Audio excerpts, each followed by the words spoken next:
Então, começamos a gravar aqui, né? Hoje é dia 19 de junho, aula 2, Teoria das Relações de Objeto.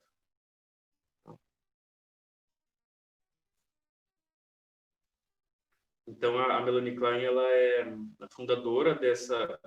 Aliás, tem o Feyerabend, né, que eu citei, ele é considerado o primeiro psicanalista a ser um teórico de relações de objeto, né, das relações objetais.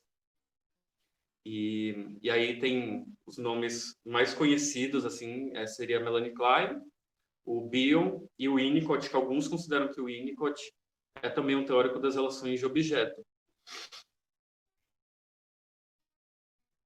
Então, na tradição inglesa de psicanálise, né, que a Melanie Klein ela era uma austríaca, mas ela ficou em Londres e lá ela formou um grupo de seguidores dela, assim como a Anna Freud também formou esse grupo em Londres.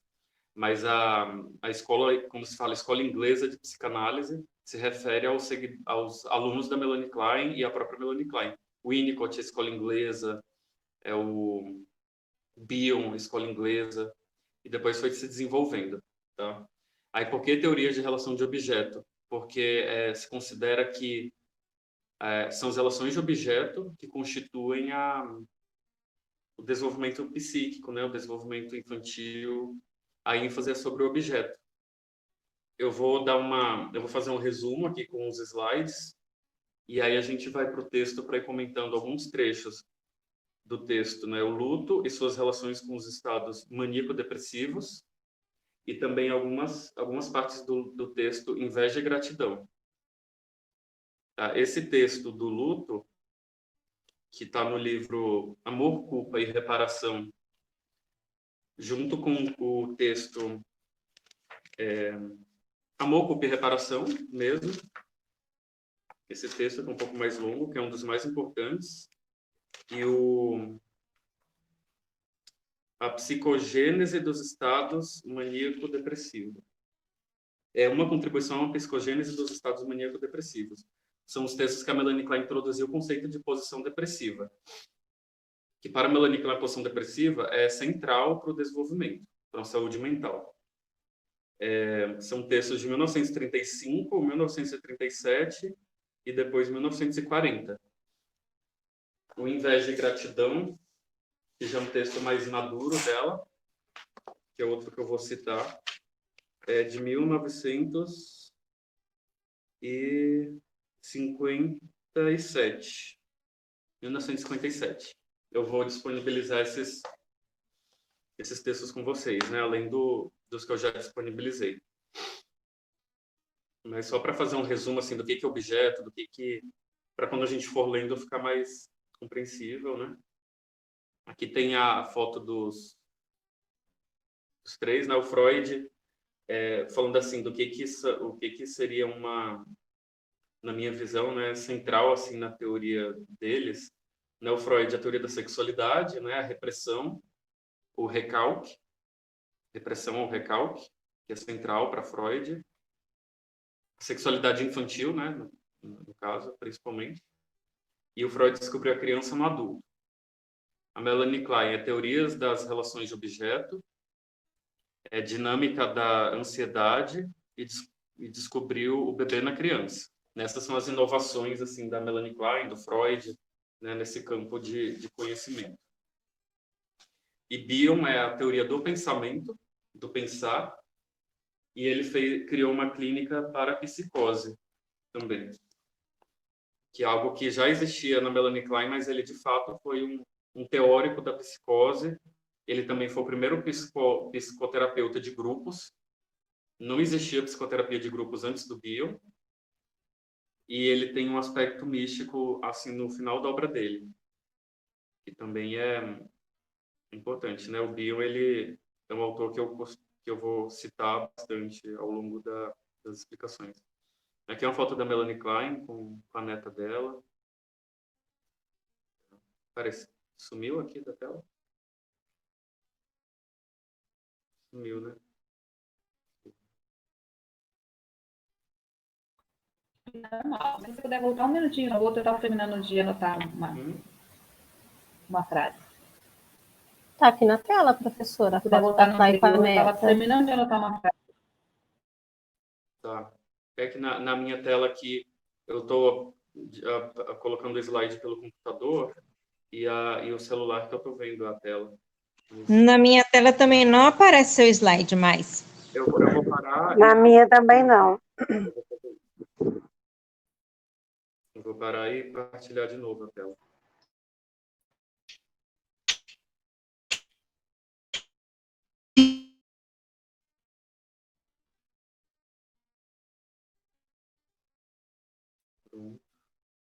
Acho que agora voltou. Eu posso passar para vocês o slide, para não precisar ficar anotando tudo, tá?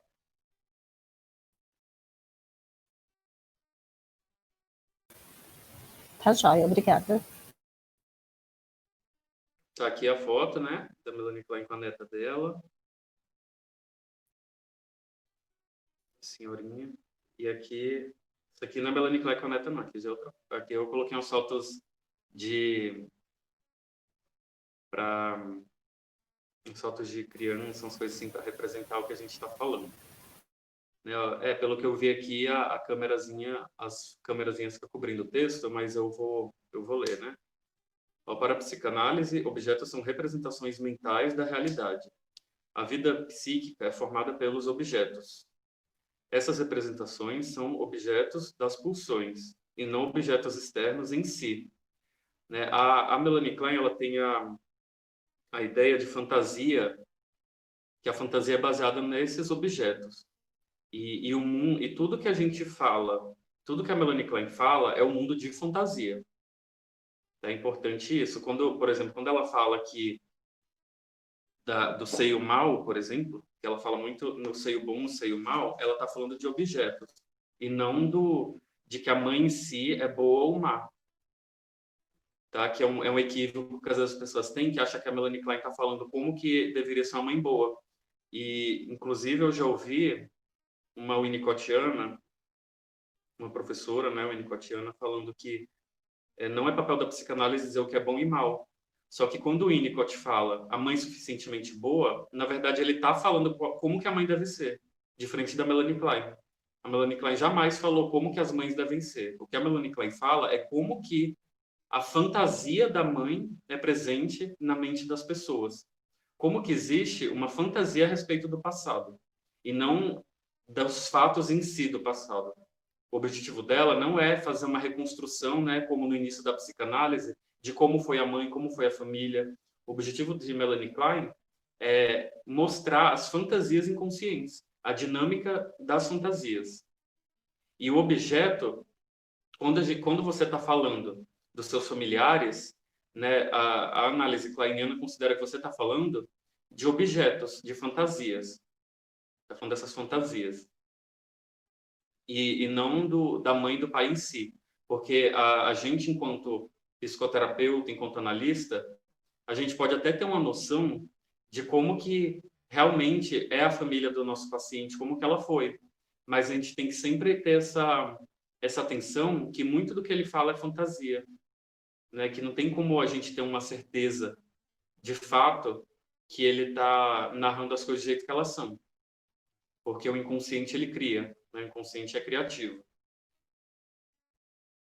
Então, o objetivo da análise kleiniana é esse, né? É a fantasia como o central. A Melanie Klein diz que o ponto focal da teoria dela é a ansiedade, as angústias, né? Que está no livro, ela fala isso no livro Inveja e Gratidão. Mas essas ansiedades, elas estão diretamente relacionadas com a fantasia. O conceito de fantasia da Melanie Klein é diferente do que o Freud falava de fantasia. Que o Freud ele falava de fantasia mais no sentido de devaneio, né, como sendo um produto do recalque e dos mecanismos de defesa. E a Melanie Klein ela fala da fantasia como a própria estruturação do inconsciente. Né? A fantasia ela é anterior mesmo à formação secundária, né? Fala assim, a fantasia ela é a base. Então, e os objetos, né, eles constituem esse mundo de fantasia. o mundo interno. Vocês vão ver bastante essa frase entre os kleinianos, que é o mundo interno em oposição ao mundo externo. E mesmo a percepção do mundo externo é feita com base na fantasia. Mesmo essa percepção do mundo externo. Não, quem vai enfatizar mais o papel dos objetos externos mesmo vai ser o Bion. E também o Winnicott, né? O Winnicott é a teoria do ambiente. O Winnicott ele fala bem mais no ambiente do que no mundo da fantasia em si. O Winnicott não é um kleiniano, ele fala no da Melanie Klein, mas ele construiu uma outra teoria com base na Melanie Klein, diferente do Bion. O Bion falou até o final, mesmo quando ele foi mais longe da Melanie Klein, ele dizia assim, tudo que ele estudou foi produto da análise kleiniana, da análise que ele fez com a Melanie Klein, dos estudos que ele fez com ela e dele como um clínico kleiniano. O Bion sempre se disse kleiniano, diferente do Winnicott.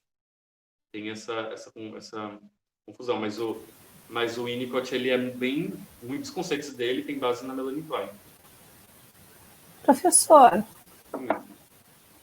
então para Klein, a fantasia persiste independente da forma como o objeto se relaciona com o bebê? É assim, existe uma intersubjetividade, né? Uhum. Que a fantasia, assim, por exemplo, a pulsão de morte, né, ela é uma fantasia agressiva. De acordo com como o objeto contém essa pulsão de morte, essa agressividade pode ser mitigada, né? Ela pode diminuir. E os objetos internos podem ser menos destruidores. A gente vai ver isso... Então existe uma coparticipação aí do objeto também, né? Ela não é determinante, né? Não, existe essa confirmação. No texto, eu peguei alguns trechos que falam bastante disso, que remetem ao texto do Freud, né, do Além do Princípio do Prazer. De como que o contato com a realidade confirma ou refuta as fantasias inconscientes. Mas é que, para claro, a fantasia inicial, né? É primeiro a fantasia, e aí ele pode refutar essa fantasia, ou ele pode intensificar, fortalecer, né? Quando, às vezes, tem paciente que tem uma fantasia de culpa muito grande, né? E aí o que é que acontece? A realidade confirma essa fantasia para ele.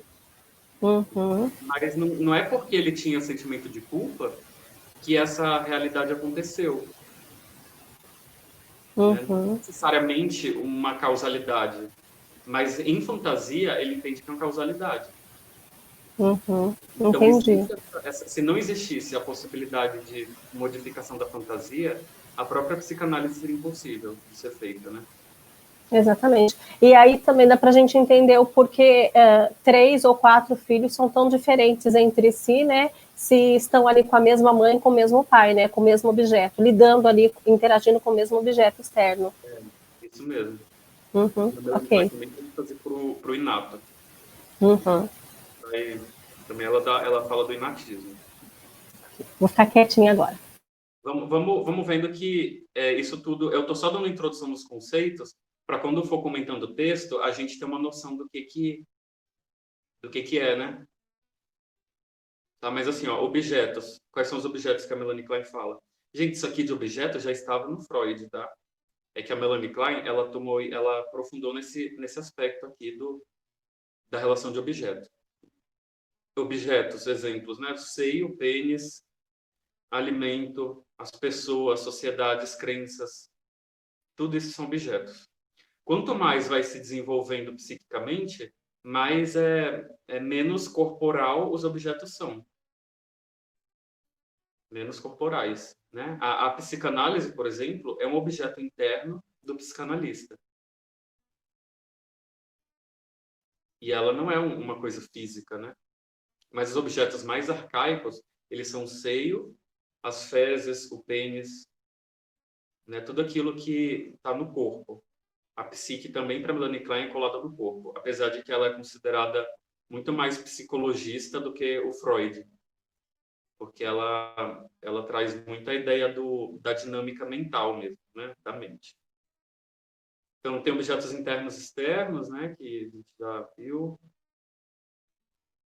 E a Melanie Klein, ela não fala somente das fases do Freud, né, que o Freud já dizia, mas da relação do ego com os objetos, que é o conceito de posição da Melanie Klein, que eu vou falar também já já. Mas, assim, o nascimento é o primeiro ansiedade sentida. Eu falo por que ansiedade, né? Porque a Melanie Klein, ela escreveu em inglês, então quando eu leio no texto dela, é ansiedade, ansiedade, e acaba até dificulta um pouco falar angústia, porque acaba destoando um pouco do que ela escreveu, né? Porque, por exemplo, ela fala ansiedade persecutória, ansiedade depressiva, né? Poderia falar angústia persecutória, angústia depressiva, mas eu acho que para o entendimento de Melanie Klein mesmo, diferente do Freud, eu acho que a ansiedade fica mais coerente pelo fato dela ter escrito em inglês. Ela também já escreveu em alemão, mas ela mesma escreveu em inglês. Tá, mas a primeira ansiedade é a do nascimento, né, como a gente já falou na semana passada, e ela também considera que o nascimento é o protótipo de toda ansiedade e que a angústia é de aniquilamento, né? Esse sentimento é de aniquilamento. A vida intrauterina é o protótipo do objeto bom também, né? Como foi dito, né? É a primeira fantasia de plenitude é a lembrança da vida intrauterina, que é o protótipo do seio bom, inclusive, do objeto bom. A gente depois vai ver isso no texto em vez de gratidão. Aí a Melanie Klein fala em posições. Olha só, gente, esse bebê, eu achei tão bonitinho.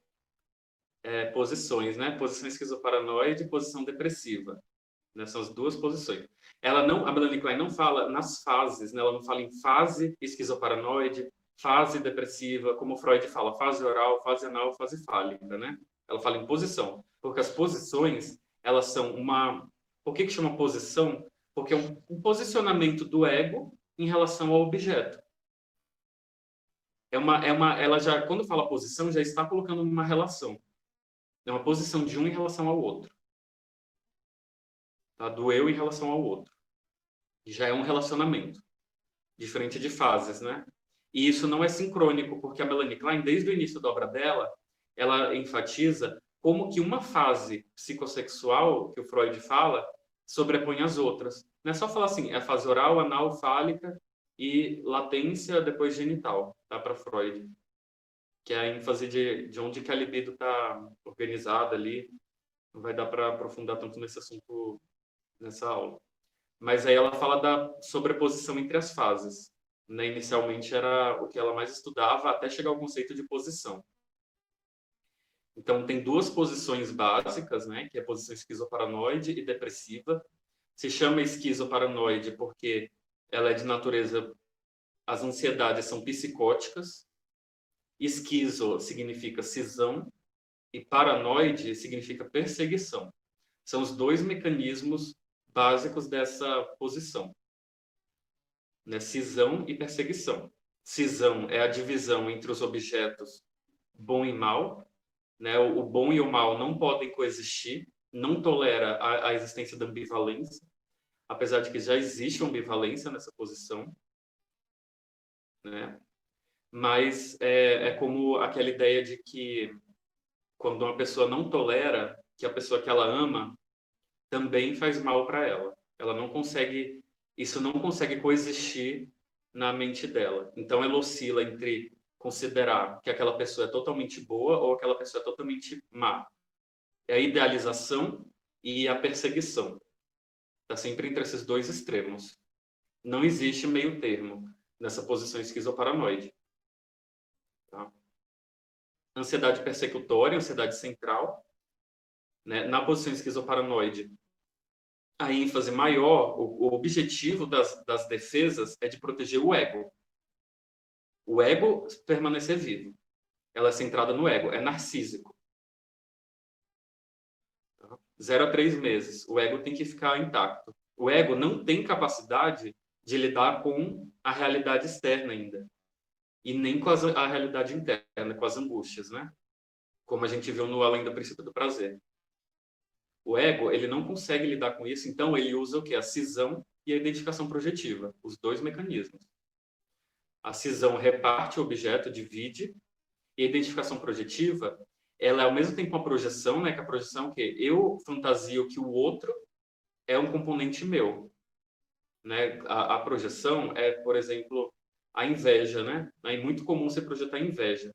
As pessoas hoje em dia sempre estão procurando a inveja nos outros, mas muitas vezes a invejosa é a própria pessoa.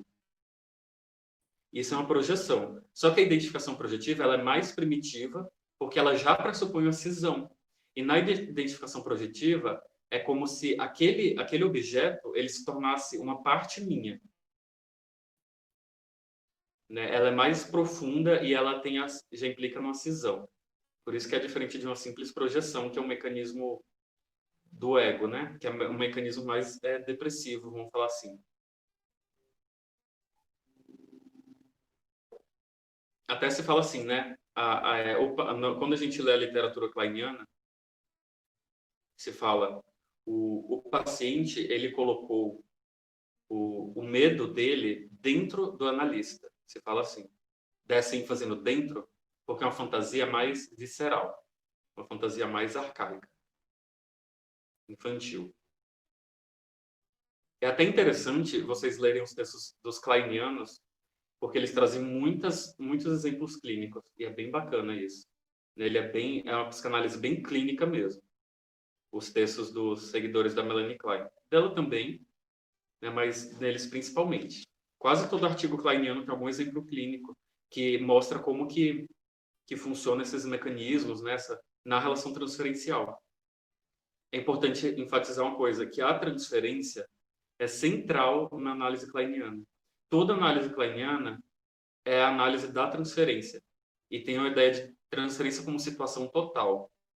Tudo que é falado para o analista é falado dentro da transferência, porque está falando ao analista. Então, toda interpretação kleiniana, de preferência, precisa ter algo dentro do contexto da transferência. Tá? Para os kleinianos, a cura analítica é o trabalho em cima da transferência. É o principal. Né? Então, isso é importante para a gente entender também como que ela construiu a teoria dela. Aniquilamento. Tá. Quando tem um sentimento de nascimento, né? Como o Freud disse no Além do Princípio do Prazer, o ego sente toda aquela angústia, né? Aquele medo, e o que é que ele faz? Projeta, coloca para fora, e aí sente que é do outro. E a Melanie Klein também fala da projeção das pulsões, né? O objeto bom, o seio bom, é o representante da pulsão de vida, e o seio mau é o representante da pulsão de morte. Amor e ódio. Né? A Melanie Klein ela faz bem essa equiparação das pulsões com sentimentos de amor e ódio.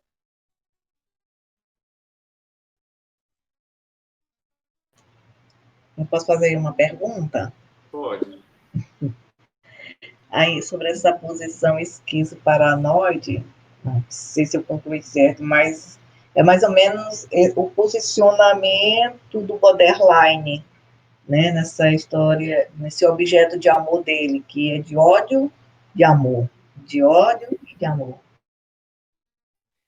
Isso mesmo. É assim, a gente, todos nós temos as duas posições coexistindo dentro da gente. Tá?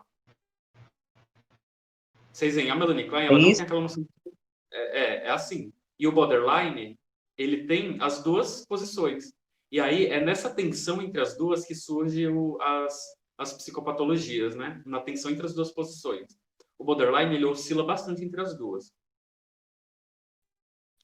Né? Ele tem ansiedades psicóticas muito intensas, o borderline. Ansiedades psicóticas muito intensas, muito próximas ali do ego, de transbordar e tomar o ego. O Bion fala em parte psicótica da personalidade e parte neurótica da personalidade. Quando ele fala isso, é justamente para enfatizar isso, né? Que são posições presentes na vida da gente, das pessoas, de todas as pessoas. Né? E o borderline é bem mais próximo da psicose, mas ele usa bastante mecanismos depressivos. Tanto é que a clínica de borderline, que surgiu a partir da Melanie Klein, É uma clínica muito rica também, dos pós-kleinianos. Uma clínica bem interessante. Saulo, mas quando você fala todos nós temos isso, eu penso também a histérica aproxima mais do borderline, nesse sentido de ter isso mais acentuado, não acha? De ficar também oscilando entre, né, o seio bom, o seio mal, ou como ama, amor e ódio também. Eu penso que na histérica isso apareça bastante. O amor e ódio, ele existe também na posição depressiva, a ambivalência, né, ele existe, mas o mecanismo que se usa para se defender dessa ambivalência é diferente. Né, que na esquizoparanoide se utiliza a destruição, né, ela é destrutiva. Na posição depressiva, não, é de culpa, o sentimento é culpa. Mas, por exemplo, né, na histeria, existe um componente muito forte de inveja também, né, do sentimento de ambivalência em relação à bissexualidade, que o Freud fala. Então, de fato, a gente vê bem essa dinâmica entre as duas pulsões, as duas posições.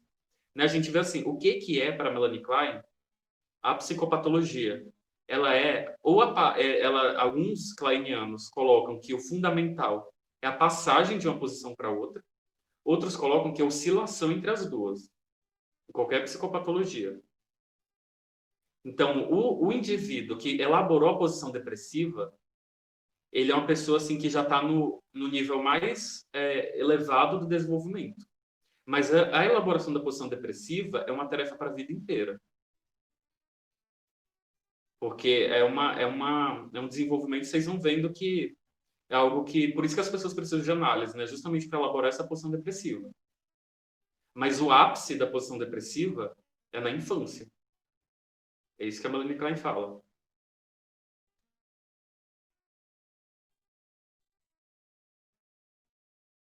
Tá? Por exemplo, a neurose obsessiva, nesse texto, ela vai citar bastante neurose obsessiva. A Melanie Klein. É uma clínica também muito boa com neurose obsessiva. Gente, eu gosto muito da Melanie Klein, então sou suspeito para falar.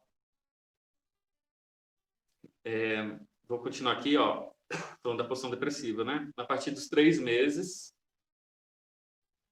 Isso aqui é junto com o desenvolvimento cognitivo. Tá? A gente vai já entender isso. Tem um livro que chama... Eu coloquei na indicação aqui. É do Michel Petotti, que ele fala disso. Ó, posição depressiva, né? Reconhecimento dos aspectos bons e maus do objeto. Integração do seio bom e seio mau. O que isso quer dizer, né? O reconhecimento de que a mãe, ela é tanto aquela que falta, quanto aquela que dá o seio. O Freud não fala na alucinação do objeto, do seio, no princípio do prazer. A Melanie Klein, ela fala que a criança também alucina um seio destruidor, um seio mau. O bebê, ele não reconhece a ausência. Ele sempre cria alguma fantasia para preencher a ausência. Então, quando existe a fome, ela não é sentida como a falta de alguma coisa. A fome é sentida como a presença de um objeto destruidor dentro da barriga do bebê. É concreto. Essa angústia, ela tem como protótipo a pulsão de morte, o trabalho da pulsão de morte, assim como o nascimento. Então, aquele objeto mau, ele se torna um representante da pulsão de morte, esse seio mau. A cólica é também um seio mau dentro da criança. Por que o seio, né? Porque o seio, ele é o principal objeto de contato da criança com o mundo. Né? A gente está falando da fase oral, né, do Freud. O seio, ele é a principal fonte de vida para a criança. É o principal objeto da libido nessa idade. Então, tudo é sentido como seio. Até assim, um símbolo, né? O seio é um símbolo. A Melanie Klein fala que a mamadeira é um representante do seio, por exemplo. Tá? Quem não teve o peito, né? Mas só que a Melanie Klein fala que não dá para substituir o seio. Ela fala isso também. Mas, assim, é uma coisa que penso que a gente precisa analisar as pessoas para saber também, né? O que era Tudo a gente precisa analisar cada pessoa. Aí tem objeto parcial e objeto total. Isso é importante também, porque objeto total não é a mesma coisa que uma... Porque, assim, a gente tem... Algumas pessoas confundem, até kleinianas mesmo, que o objeto total é o objeto que reconhece o aspecto bom e mal, né, do objeto. Mas o objeto total não é isso. O objeto parcial é um seio ou um pênis, que o seio ele é o representante do próprio mundo externo. O seio é o ambiente. O Winnicott fala do ambiente, a Melanie Klein fala assim, o seio representa o ambiente. É um objeto parcial. É uma parte que representa um todo. É uma representação incompleta do todo. Mas essa integração dos aspectos bons e maus é a posição depressiva. A característica da posição depressiva é a integração dos aspectos bons e maus e a formação de objetos totais. O objeto total é a mãe como um todo. É reconhecer que existe um outro e aí com isso também aumenta o contato com a realidade, diminui a fantasia. Reconhecimento da alteridade. A ansiedade predominante é o sentimento de culpa. Porque, em fantasia, o objeto mal foi atacado. E aí vem o sentimento de culpa. Isso aqui é muito... Para mim, quando eu estudei Melanie Klein e eu vi os atendimentos clínicos, eu vejo que essa dinâmica desses sentimentos é muito verdadeira quando a gente vai olhar para o ser humano. Para como que funciona a dinâmica da culpa, do medo, da destruição, do amor. É muito fácil da gente enxergar isso, mesmo nos pacientes adultos.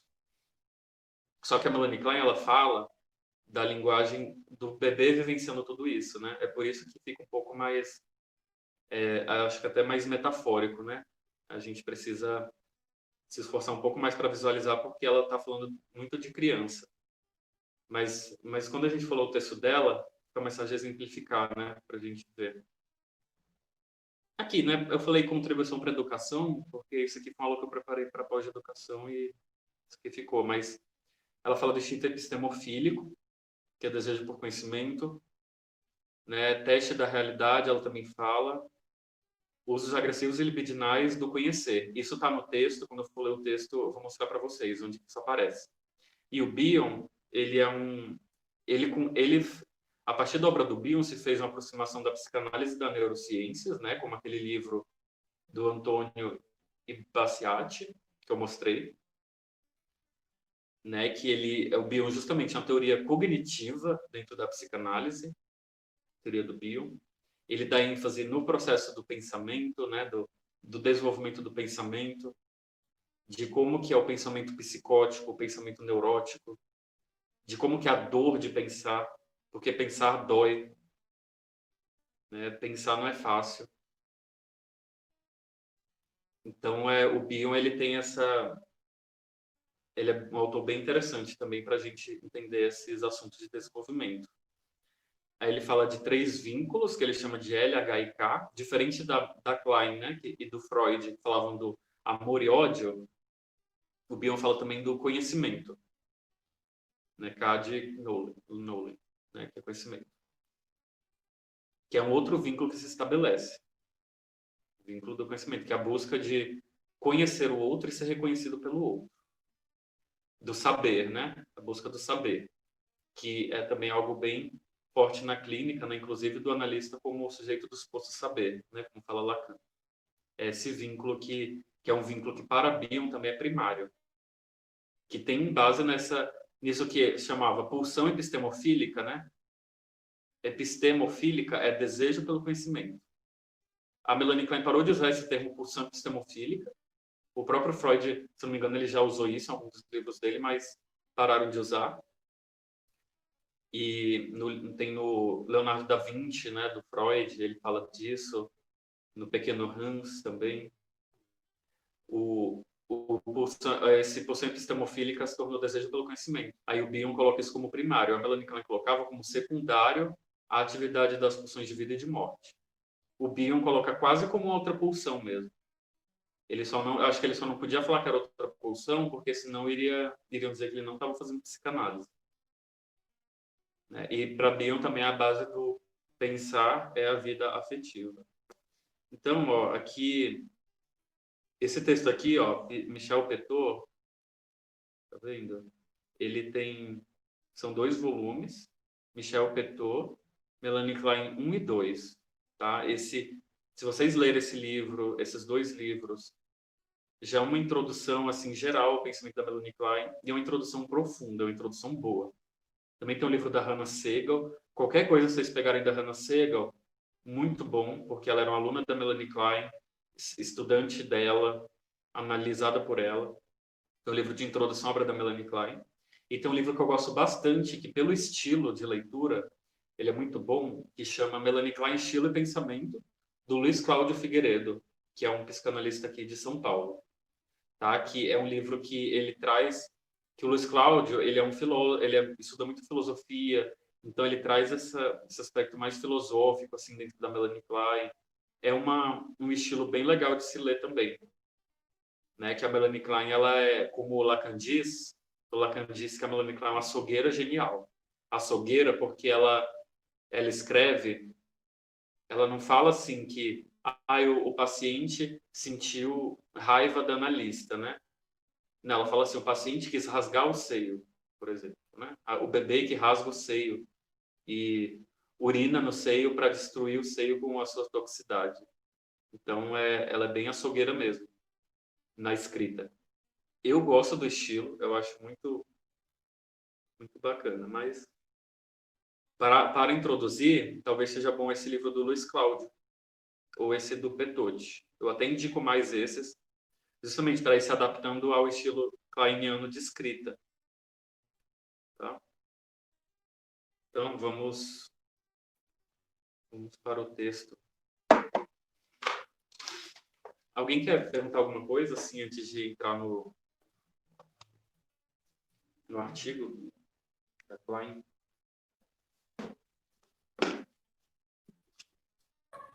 Então, são só essas 2 posições? A esquizoparanoide e a depressiva? Sim.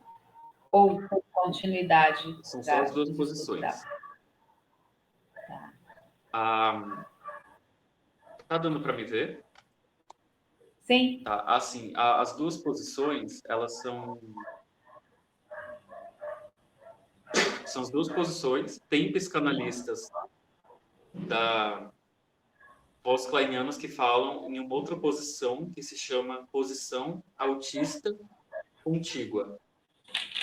Mas só para vocês saberem que existe esse outro termo.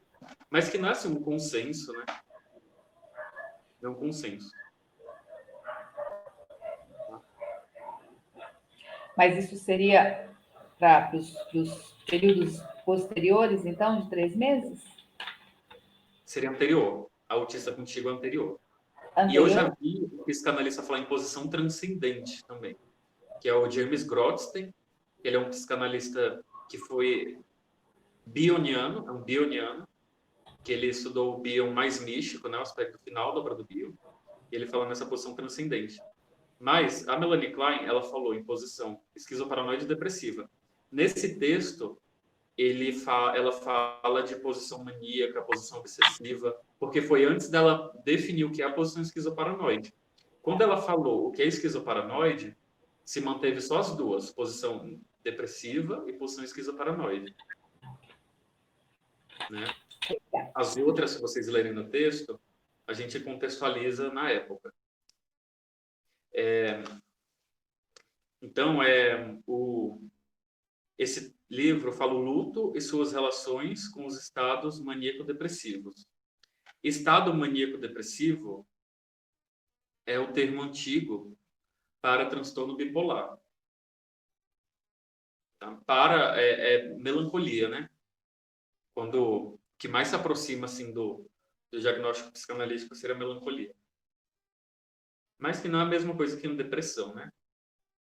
Tem um pessoal dos Estados Unidos que eles falam que a melancolia seria uma depressão.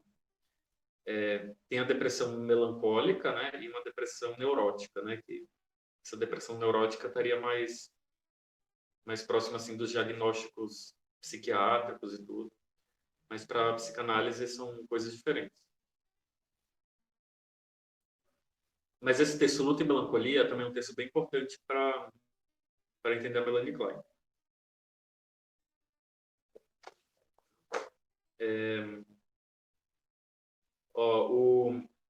Eu vou lendo aqui uns trechos e a gente vai explicando. Aí vamos comentando, tá? Quem também quiser comentar. Eu tenho a xerox aqui do livro, porque esse livro não existe em português. Aliás, não existe.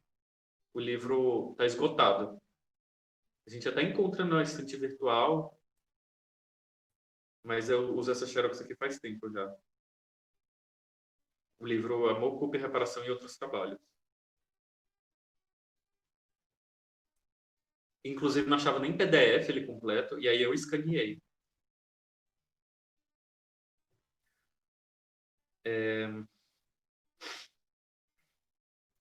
A relação da criança, página 388. A relação da criança, primeiro com a mãe e logo depois com o pai e as outras pessoas, é acompanhada pelos processos de internalização a que dei tanto destaque no meu trabalho. O bebê, tendo incorporado os pais, sente como se eles fossem pessoas vivas dentro de seu corpo, da mesma maneira concreta que profundas fantasias inconscientes são vividas. Na sua mente, eles são objetos internos, como passei a chamá-los. Isso é importante para a gente olhar para o nosso paciente, adulto ou criança, isso como uma metáfora, né? Como que a mãe e o pai desse paciente estão presentes dentro da mente dele. Tá? É isso. Não é tipo assim, né? Como que essa é uma fantasia, né? Isso é uma fantasia. Como que a mãe e o pai estão ali. Inclusive, a relação sexual da mãe e do pai. Isso também revela muitas fantasias internas. Tá? Assim se constrói no mundo interior da mente inconsciente da criança. Assim se constrói um mundo interior na mente inconsciente da criança. Um mundo que corresponde às suas experiências reais e às impressões que recebe das pessoas e do mundo externo, que, no entanto, são alteradas pelas suas próprias fantasias e impulsos. Quando se trata de um mundo onde as pessoas estão predominantemente em paz umas com as outras e com o ego, o resultado é a harmonia, a segurança e a integração interna. Se o mundo interno é harmônico, né, a tendência é que o mundo externo também seja visto dessa maneira. Vê que aqui ela já está falando que é uma relação, né? De acordo com o mundo de fantasia, né, o mundo externo vai criando um colorido. Na fantasia, ela dá um colorido para a realidade.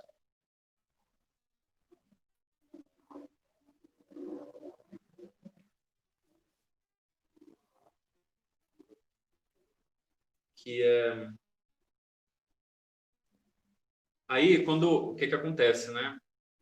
A atividade da pulsão de morte é uma atividade que procura destruição, né? Procura desagregação.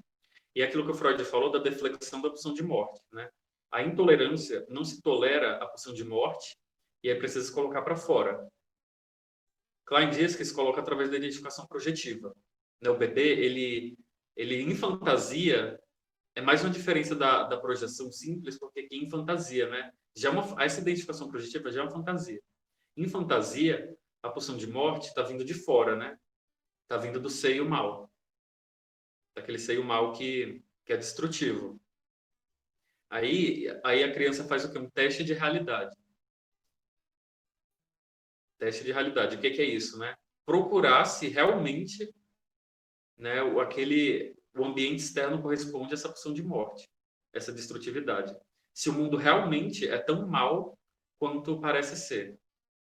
No consultório com crianças, né, as crianças elas costumam fazer isso com um analista. Né, saber se na brincadeira, né, o terapeuta vai punir ela, né? Ela vai destruir, vai querer bagunçar tudo. Eu tenho uma prateleira, um material de miniaturas que eu uso para caixa de areia. Vou até mostrar para vocês. Tá vendo? Ó? Tem toda uma miniatura aqui, tem aqui também.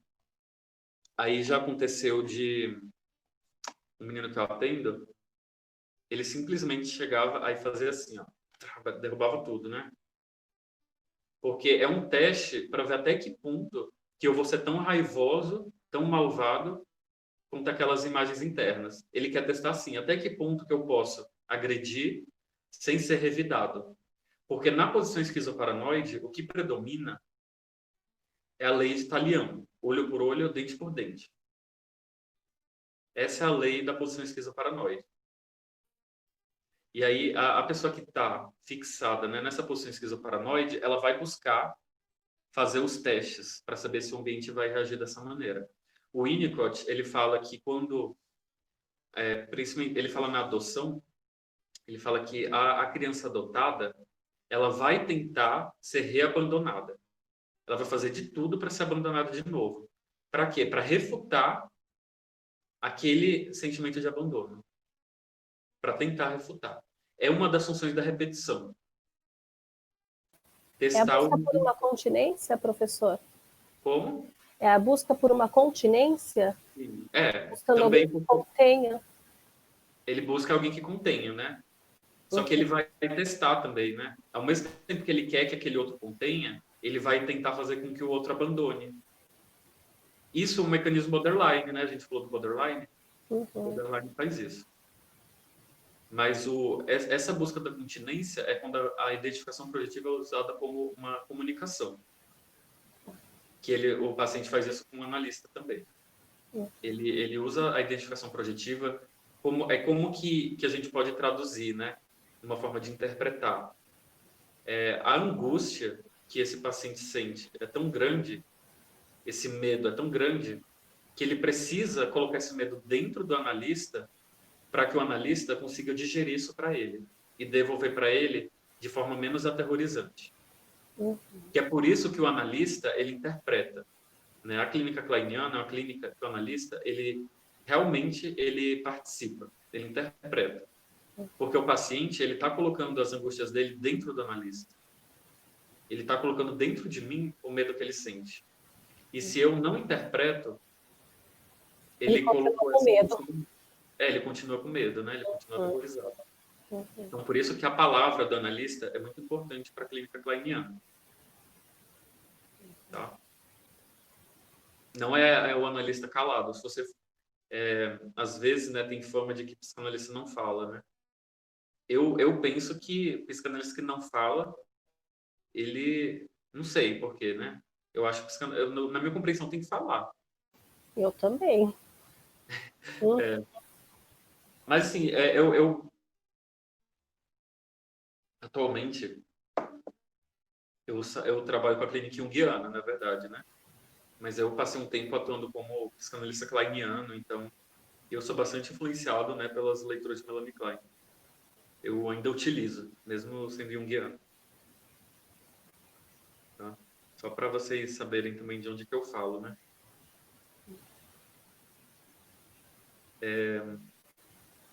Então, ó, esse elemento da dúvida, né? As dúvidas, incertezas e ansiedades que surgem como consequência disso, agora agem como incentivo contínuo para que a criança pequena observe e se certifique do mundo externo dos objetos, que dá origem a esse mundo externo.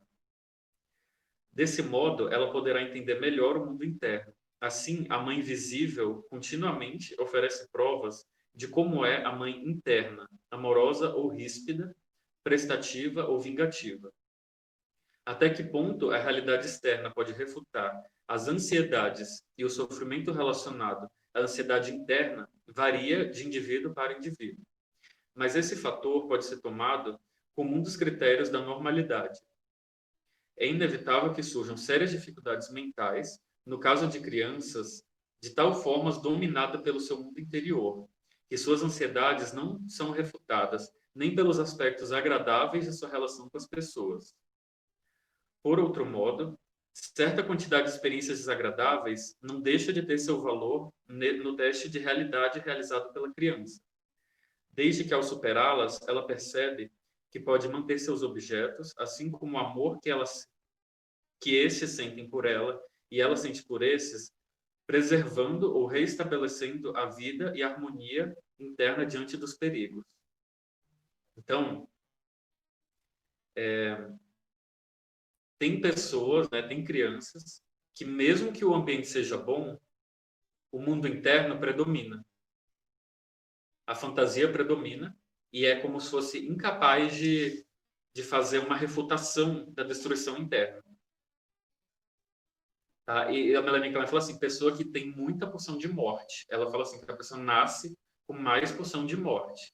O Bion fala, pessoa que nasce com mais intolerância à frustração, menos tolerância à frustração. Outro elemento, a inveja. A inveja é algo que, no final da obra da Melanie Klein, se tornou central também para o entendimento dela da visão de homem, da visão de ser humano e também de infância. E aí, por outro lado, ela fala assim que uma frustração também é necessária, a frustração, né, também é necessário, as experiências negativas, também para confirmar que os objetos bons não são destruídos pelas coisas negativas que acontecem, pelas coisas ruins. A pessoa que é negativa, né, que é muito pessimista, né, às vezes esse pessimismo, ele também já é uma forma de não aceitar que o objeto bom existe, né? Uma negação do objeto bom. O pessimismo em excesso. Existe isso também, né? Nem todo mundo, parece que algumas pessoas, elas têm bem mais porção de morte, quando a gente vai ver.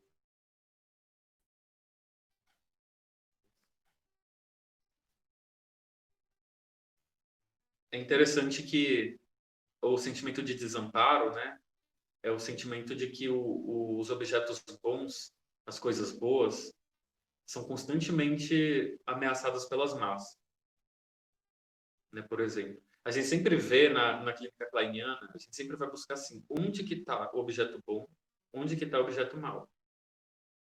Isso é importante, inclusive, nas intervenções. Né? Quando a gente mostra para o paciente que ele tem por exemplo, sentimento de inveja, que é um objeto mau, é preciso também mostrar onde é que está o bom. Porque a realidade, a gente está buscando a posição depressiva, a integração, né? A gente busca a integração. Então, os aspectos bons e maus devem ser mostrados, de preferência. Para a pessoa também, não só quando eu vou reconhecendo que o objeto externo é bom e mau, eu também aceito isso dentro de mim. Só retorna o sentimento de desamparo, eu me distraí. O sentimento de desamparo é que o objeto bom não pode ser resgatado. Ah, entendi. Tem um estudo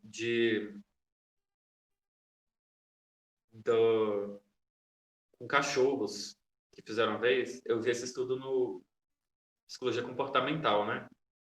Tem nada a ver com psicanálise, né? O estudo, mas eu acho assim que é uma metáfora para o que acontece, né? Eu achei interessante, que chama desamparo aprendido, que eles colocaram os cachorros com fome, né? E carnes penduradas. Para alguns cachorros, eles tinham que fazer um esforço muito grande para pegar a carne. E para outros, a carne estava tão alta que nem fazendo muito esforço eles conseguiam pegar. E aí, esses cachorros que não conseguiam alcançar a carne ficaram com desamparo. Que depois de um tempo, eles não conseguiam acreditar que poderiam ter o próprio alimento. E eles morreram por inanição, mesmo eles conseguindo alcançar o alimento depois. Então, isso, para mim, é um paralelo, né, ao sentimento de desamparo, mesmo na psicanálise. Né, que é quando tem esse sentimento que esse objeto bom é inalcançável. Que por mais que a pessoa tente, ela não consegue consertar os danos que o objeto bom sofreu. Que é a posição depressiva. Isso é muito sério, né? Isso, assim, é algo que é visível, né? Muitas pessoas têm isso, né? É a depressão, né? Depressão, desamparo. Eu não sou daqueles que falam assim que o ser humano é desamparado. Porque eu já vi psicanalista falando assim, que a gente tem que entender que o ser humano é desamparado, que o desamparo, ele faz parte da experiência infantil, né? A criança, se ela não tiver a mãe e o pai, ela é desamparada. Mas a gente que é adulto, a gente tem porção de vida o suficiente para amparar a si próprio, né? Então, se eu vejo um psicanalista falando que a gente é desamparado, eu já fico assim, né? Peraí, né? Não sei se é bem desse jeito. Mas tem gente que gosta de falar isso, né? Gosta de enfatizar os objetos maus, né? Destruídos, objetos destruídos. Porque tem o objeto mau e tem o objeto que foi destruído pelo mal, né? Também tem isso. Objeto estragado. É o seio que foi, falando assim na linguagem de seio, né? O seio que foi mastigado e que não serve mais. Ruim. O seio que ficou ruim. Não é que é mal. Estragou, foi estragado, destruído. É uma outra fantasia. Tá fazendo sentido para vocês? Que às vezes a Melanie Klein assim, faz tanto sentido para quem gosta e às vezes para quem não se afiniza muito acha que é meio loucura. Faz todo sentido. É muito bom. bom. Muito sentido. Uhum. Eu acho que tu consegues fazer assim um passeio aí pela teoria da Klein de maneira tão simples que a gente até pensa que é. Esse é o meu sentimento. Sim. É. É que eu adoro Melanie Klein. Os autores que eu mais gosto é Jung e Melanie Klein. Eu até já escrevi fazer interlocução entre os dois. Pretendo publicar. Que a gente vai ver na aula do Jung como que isso faz sentido, né? Parece tão diferente do Jung, para quem conhece Jung, né? Na verdade eles falam de linguagem diferente, algumas coisas bem próximas. Assim. Não conheço Jung, tenho curiosidade de conhecer, mas na minha graduação nós não vimos Jung. Poucos lugares de Jung em graduação. Né? E Melanie Klein também, geralmente não se vê, né? Melanie Klein é outra que... Melanie Klein eu fui ver no Cefas, na pós do Cefas que eu fiz. A minha faculdade, Jung era tido quase que como herege dentro da psicanálise, era rejeitado total. Então, assim, se for falar para os psicanalistas, eu penso assim, para quem olha de fora, é tudo psicanálise, né? Sim. Mas para quem está dentro, sabe que é diferente. Eu penso assim, né? Que é igual religião, né? Para quem é cristão, acha que protestante é diferente de católico. Mas para quem é muçulmano, acha que é tudo igual, que é tudo cristão. Então, assim, né, usando uma metáfora, né? Uhum. Exato. Sendo Jung o que proporciona, né? Paulo, quando você fala, né, dessa...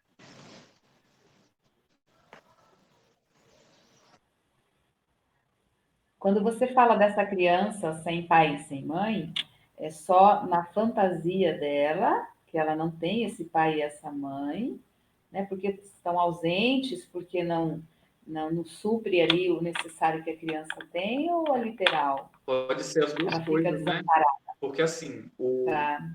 existe a fantasia de abandono. Existe essa fantasia. Tem crianças que o pai fala assim, ó, filho, espera que enquanto você está na sua consulta, eu vou comprar alguma coisa ali no mercado. A criança não deixa. Porque ela tem um medo de abandono muito grande. Aí que fica esse pai ausente, né, dentro dela. Esse medo de abandono. Mas pode ser que realmente tenham sido ausentes, né, os pais. Né, tem outras possibilidades. Mas essa fantasia de abandono, ela é algo comum. A Melanie Klein, ela tinha um paciente que ele não... Eu acho que é o caso Rita, que está no livro... Nesse livro aqui também, Amor, Culpa e Reparação. Que a menina, ela não ficava na sala com ela sem a mãe por perto. Não permitia, não conseguia fazer isso. E foi um processo para a menina aceitar isso. E aí a Melanie Klein, Aí, quando ela conseguiu deixar a menina com ela na sala, com a porta aberta, porque a menina não fechava a porta, com medo da mãe ir embora, a Melanie Klein começou a interpretar, brincando, falando assim com as bonecas, né? Falando, você se sente assim, você se sente assim, você sente medo da mamãe ir embora, e você não gosta dessa senhora que está com você. Aí começou a interpretar. Aí a menina começou a falar assim, não, é isso, isso e isso. Aí começou a interagir com ela através dessa brincadeira. Então, foi assim. Então, um exemplo, né? Na obra da Melanie Klein se fala disso. Melanie Klein, a terapia da brincadeira surgiu como a demanda dos próprios pacientes, que no início a Melanie Klein achava que a análise seria educar a criança, falar as coisas para a criança de educar. E a criança pegou e falou para ela, por que a gente não brinca? Ela começou a interpretar o brincar como sendo o sonho, o brincar como sendo a comunicação inconsciente, do inconsciente. Então, assim que ela foi chegando nas conclusões dela, assim como Freud, né? Analisando e aí escrevendo os resultados da clínica.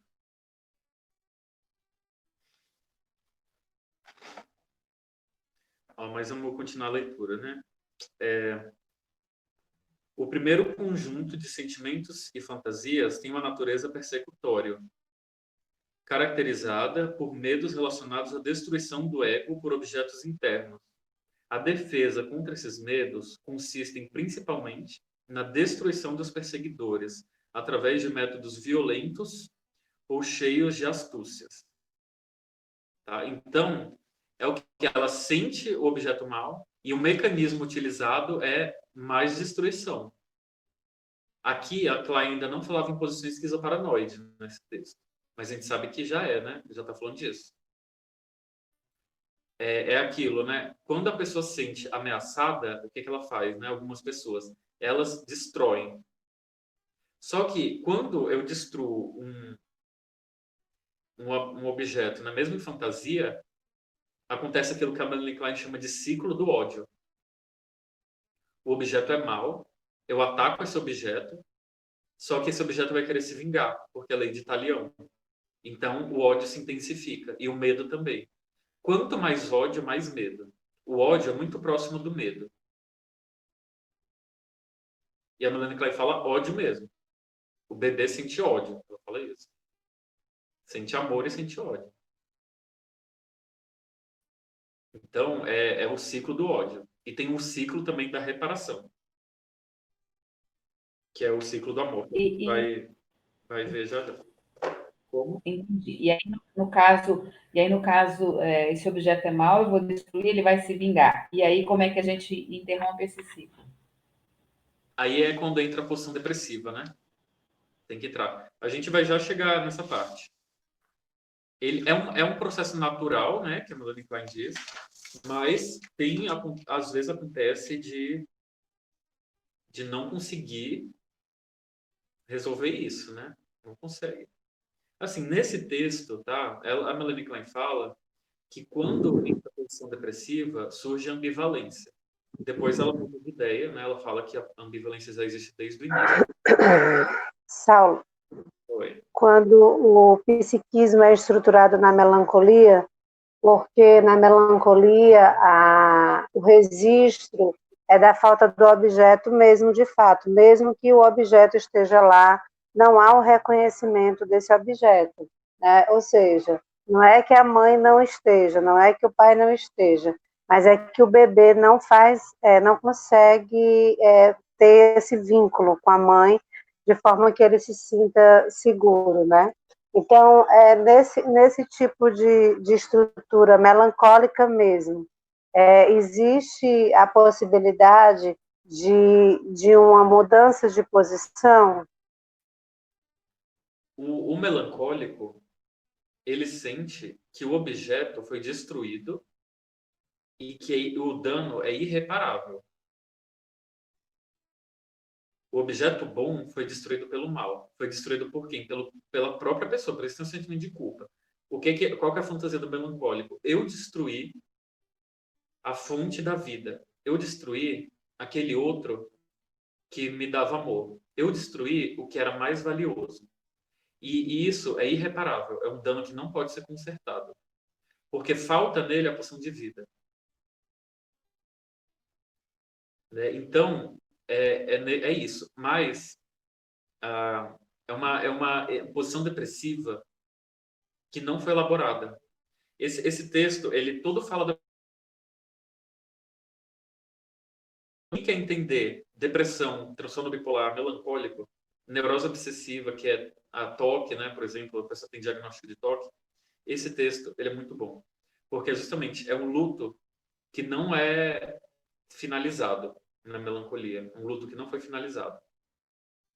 Até tem um autor que chama André Green, que é um pós-freudiano, que ele é vivo hoje, que ele fala na fantasia da mãe morta, que é a pessoa que prefere manter a mãe do lado dela estando morta e fria, como um cadáver, do que tolerar a separação.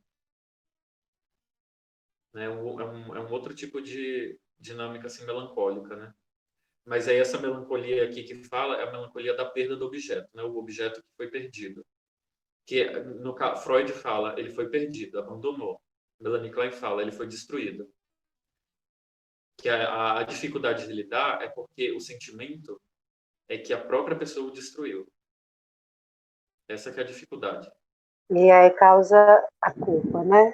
A culpa. Causa culpa. E é uma culpa que se torna até persecutória. No livro da Hannah Segal, Introdução à obra de Melanie Klein, ela fala de uma paciente que sonhou que ela estava, se eu não me engano, ela estava numa ilha, uma pequena ilha, e em volta dela tinham diversos icebergs. E esses icebergs estavam se aproximando dela e cercando. E fechando em cima dela, cercando, e ela sufocada pelos icebergs. Aí a Hannah Segal, ela interpretou como sendo uma culpa persecutória. Porque é um sentimento de culpa que está perseguindo aquela pessoa, como essa vingança, né, do objeto. O objeto que se vinga do eu, né, que, como Freud falava na melancolia. O objeto que faz a autoacusação, o eu que se autoacusa, né? O ódio Nesse que caso, contra o objeto se volta contra o próprio eu. nesse caso, o paciente tem que se adaptar a esse movimento de essa relação de se sentir realmente, de não encontrar o objeto sempre será inalcançável, e, no entanto, é inalcançável porque ele é culpado disso, né, dessa destruição, desse objeto.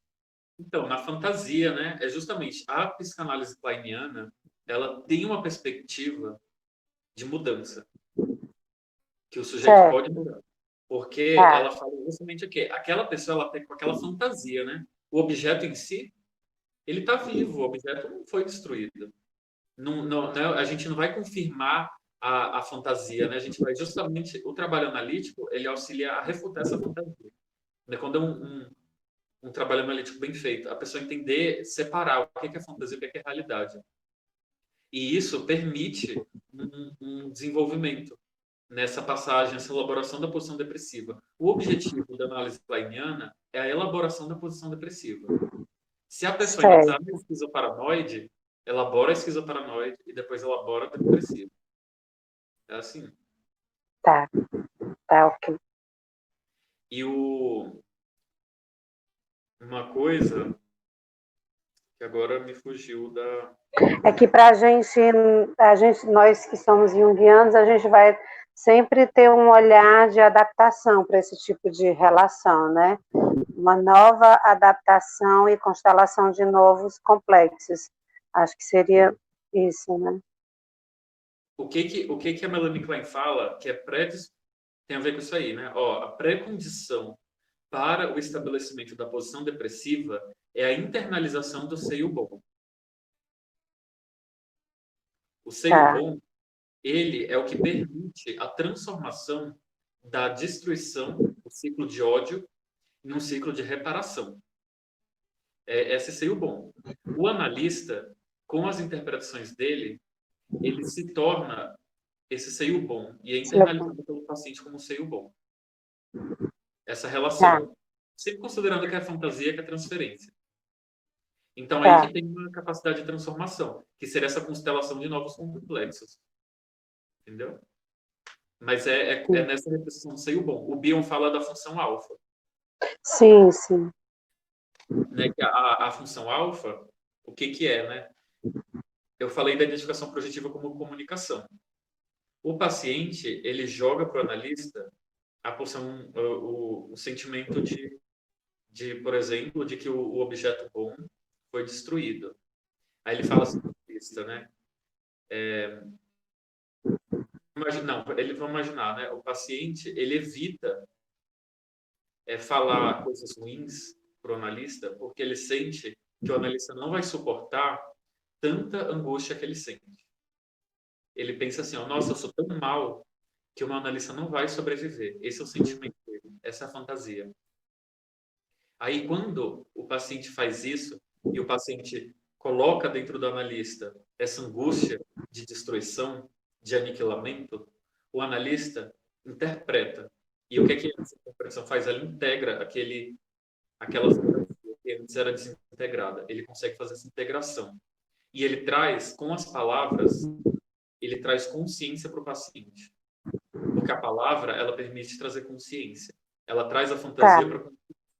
E isso é a função alfa, que transforma a função alfa, ela simboliza a simbolização. E aí o paciente, ele introjeta essa capacidade de simbolizar as próprias angústias, que antes era a função do analista. Então ele começa a simbolizar ele mesmo, ele começa a fazer ele mesmo a função alfa. E isso é a mesma coisa que o bom. Só que aí o Bion, ele fala disso na relação, né? Como que isso funciona na relação. Melanie Klein, ela fala do seio como objeto. O seio bom como objeto, ele permite uma mobilização maior da pulsão de vida, uma mobilização da capacidade de simbolizar, de criatividade. O seio é a fonte da criação. E Bion fala disso na relação. É como se a própria capacidade do analista de simbolizar aquilo que o paciente não consegue simbolizar, o paciente vai introjetar. Ele interna aquilo dentro dele. E aí ele consegue simbolizar e compreender ele mesmo. O analista, o paciente, ele se torna o próprio analista mesmo. Né? Esse seria o objetivo, uma finalização da análise. A capacidade de lidar com as próprias angústias e de transformar elas também. Tá. Muito bom. Então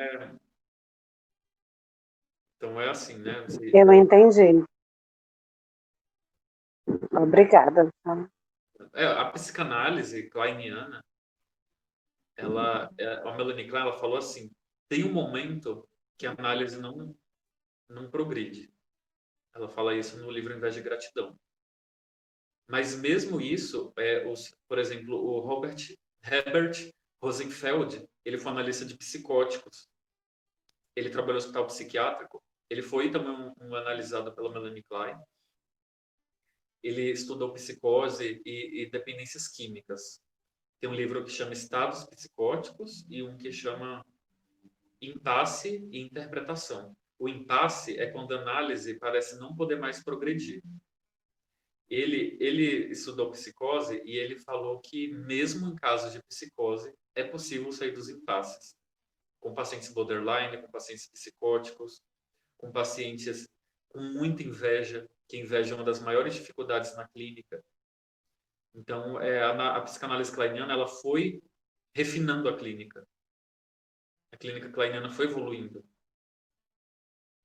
Então, hoje em dia, eu acho bem difícil ter algum tipo de paciente que não já teve literatura psicanalítica kleiniana falando disso.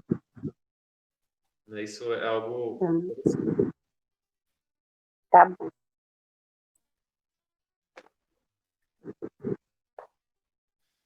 Assim, aí a Klein, ela vai falar do quê, né? A posição depressiva tem integração, né, dos objetos. A criança, ela atacou o objeto mal, né? Que é o próprio seio. Aí depois ela entendeu que esse seio que ela atacou é o mesmo seio. É o seio bom, é a mãe. É a realidade. O mundo, ele é bom e mal. Tudo tem a dualidade, né? Assim, na Terra, né? Talvez no plano espiritual, né, a gente possa ter outra compreensão, mas na Terra tudo tem a dualidade. A gente tem a dualidade. É o pecado original, né? O pecado original que se fala nas tradições. É o yin e o yang. Tudo tem os dois lados. E aí a criança, o bebê, ele percebe que existe essa dualidade, que existe uma ambivalência e que a origem da destruição era ele mesmo. Ele mesmo era destrutivo. E aí vem um sentimento de culpa. Por isso que chama depressivo, porque a ansiedade central é a da culpa. É o sentimento principal, característico. A culpa não é ruim de sentir. A culpa é ruim quando a gente vê que a base da culpa é aquele sentimento de que o objeto é irreparável. Aí a culpa é ruim.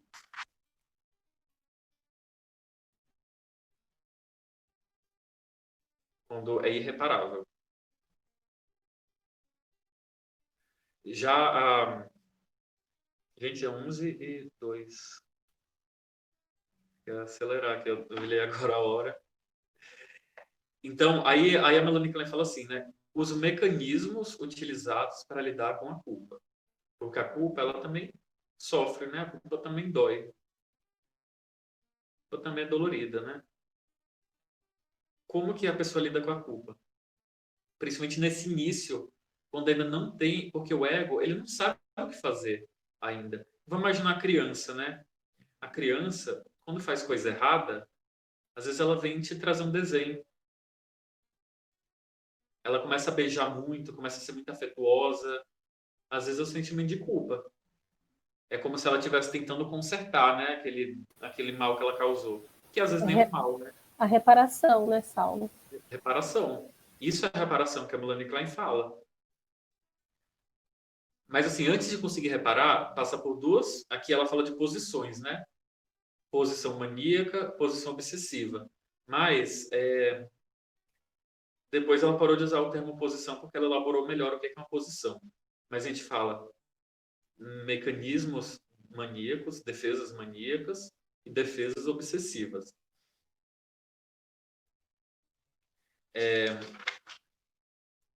A mania, ela nega a realidade psíquica.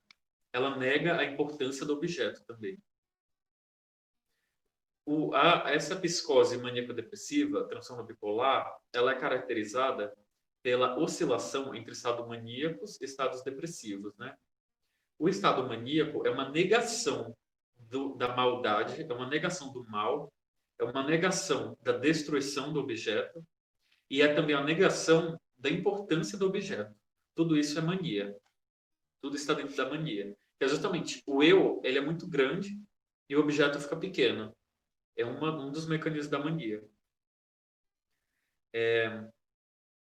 E a Melanie que ela fala aqui, a neurose obsessiva, ela utiliza bastante mecanismo maníaco. Ele oscila entre os maníacos e os mecanismos obsessivos. Deixa eu ver. Sabe quando é que isso acontece? Quando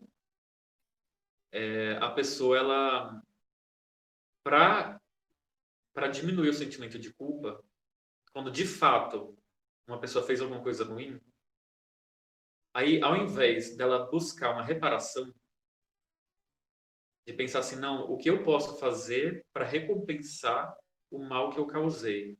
A pessoa, ela faz o quê? Ela fala assim, não, isso aí foi coisa pequena, eu não fiz tanto mal assim.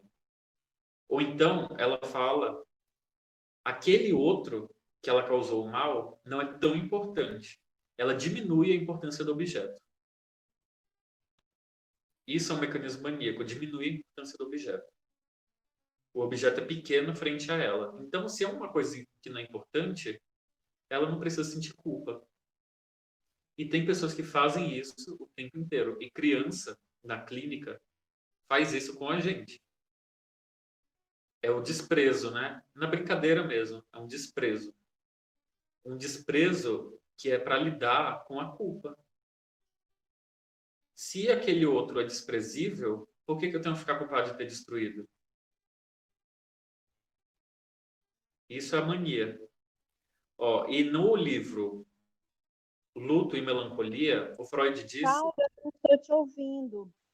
Está muito baixo, não consigo te ouvir. Tá. Eu vou falar mais alto. E de repente... Mas aqui não tá, não, tá normal. Será que não é o dela? Lá? Eu acho que sim, porque eu tô ouvindo ele normal. Você tá de fone de ouvido? Ok, continue aí.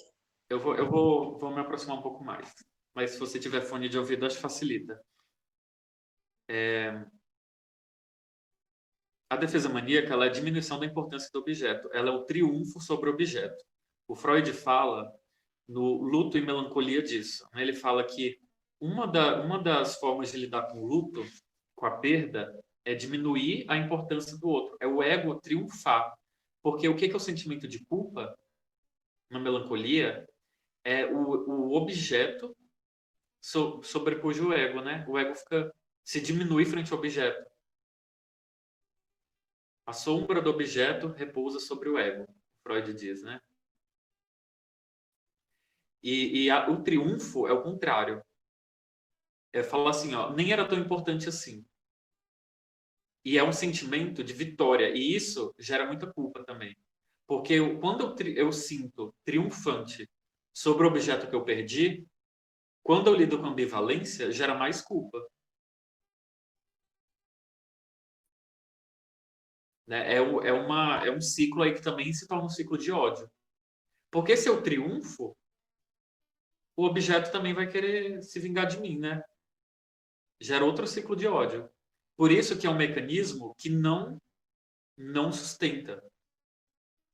Saulo, tu pode dar um exemplo?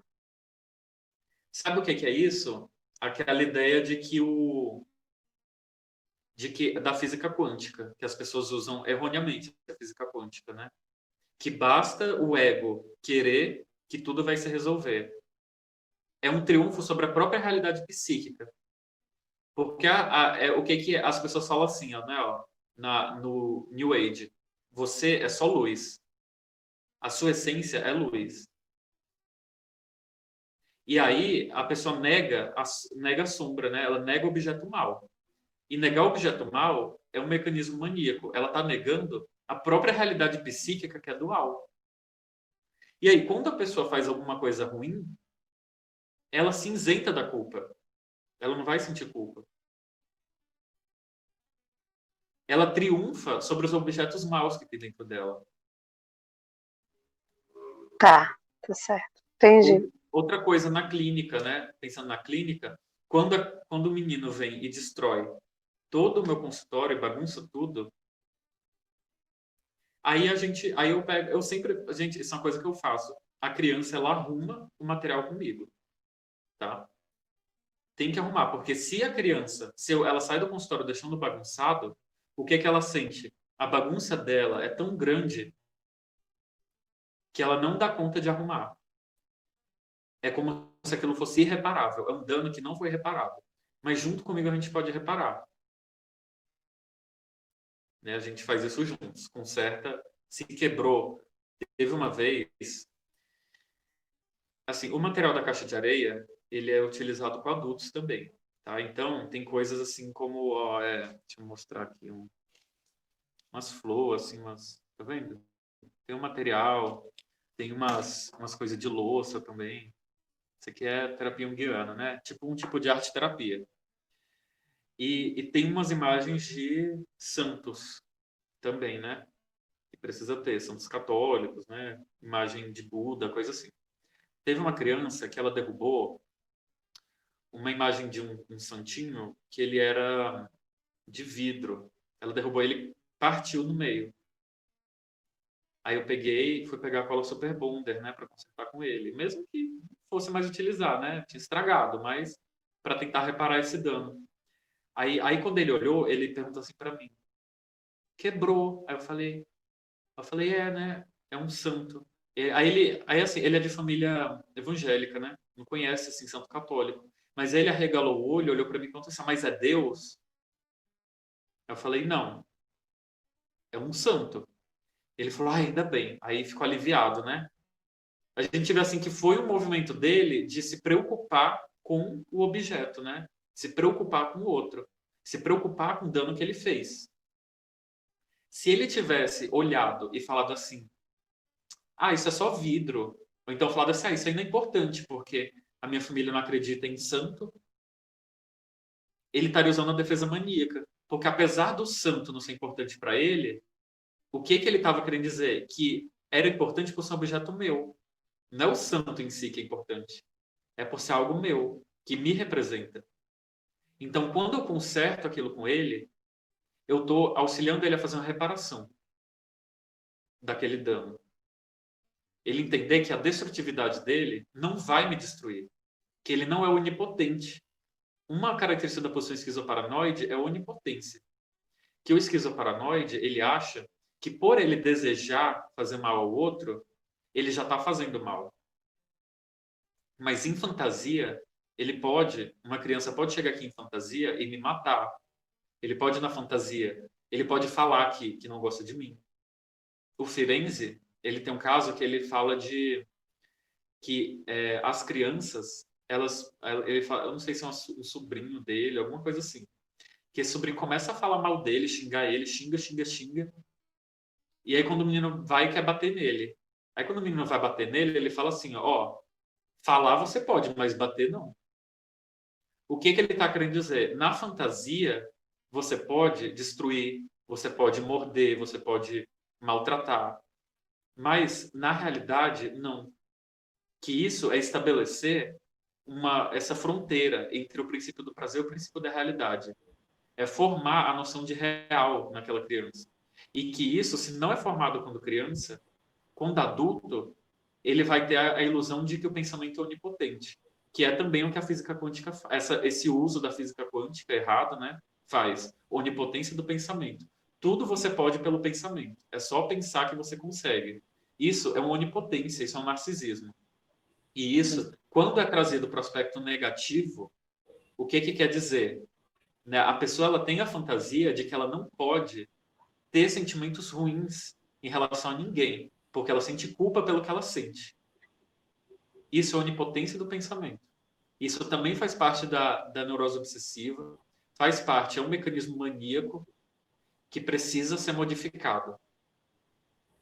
E é algo bem psicótico. Né? O psicótico, ele já é automático, né? O pensamento já é realidade na psicose. Ele não tem nenhum filtro aí, não tem um meio termo. Pode falar. Eu só queria trazer uma contribuição que o que a gente tem visto é que geralmente os pais permitem que os filhos destruam. Né? Você diz, a sua destrutividade não vai me destruir. Essa é a função do analista, deveria ser dos pais. Eu não gosto mais de você. Aí o pai desmonta. Aí acabou para a criança, né? Então, gente... Não colabora em nada. Se a mãe... Olha só, a mãe que tem medo, fala assim, filho, você gosta de mim? Se o filho fala não, aí a mãe se desespera. Gente, é a criança ela sente amor e ódio. É normal. Aí se você se desespera porque a criança falou que não gosta de você, você está comprovando para ela, assim, olha, eu sou uma mãe frágil e o que você faz me destrói. E aí, então, quer dizer que ela é onipotente. O entendimento é esse. A criança que é onipotente, não é a mãe que é frágil. Que a mãe é fonte de vida. O pai e a mãe, eles são as fontes da vida, da existência. Então, não é eles que são frágeis, é a própria criança que é onipotente. Então, essa firmeza é importante, né? O pai e a mãe têm essa firmeza de mostrar a realidade para a criança, né? De dar limite também. Porque o limite, ele também coloca um limite na onipotência infantil. Adulto onipotente é o que mais chega no consultório. Adulto que acha que a fantasia dele vai matar as pessoas, né? Então, a gente precisa estar olhando... Eu acho um ponto que eu estou aqui pensando, né? que isso pode ser feito sem autoritarismo, né? O fato do Saulo ter colado o santo com o paciente, criança dele, foi um ato de muito amor, né? De um vínculo, uma relação muito afetuosa. Então você pode sim passar isso para a criança sem ter que ser autoritário ou destrutivo, né? Porque o que me parece muito na educação é que para que a criança tenha, para que você imponha limite para a criança, precisa ser de uma certa forma autoritário ou distante, né? Ou medir forças com a criança. É como se fosse superar essa força, né? Então, eu acho que isso pode ser feito, sim, com muito amor e respeito, né? A autoridade de pai e mãe se dá pelo amor, não é pela força, né? A autoridade é pelo amor. O principal é o amor. Sim, sim. Mas o medo de ser autoritário, muitas vezes, faz com que os pais não sejam autoridade. Isso é um problema. Isso. Porque talvez seja melhor ser um pouco autoritário do que não ser uma autoridade. É verdade. Mas eu falo sobre a questão do limite, o quanto que a sociedade entende essa questão de impor limite como impor de forma autoritária. Parece que está meio que vinculado, entendeu? Eu falo na educação instituição, tá? Não família, escolar. Assim, a base da educação é a família, né? A instituição, a escola secundária. Né? Não é a salvação. A salvação não vai ser educação, né? Isso é uma coisa que eu gosto de falar porque as pessoas colocam uma exigência, um peso muito grande nos professores. Porque se a salvação da sociedade vai ser pela educação, os professores, eles são assim missionários, né? Imagina, eles têm que ser perfeitos. Olha a exigência que se coloca nos professores, né? Eu acho que o mais importante é a família, né? Mas isso, ó, um exemplo, né?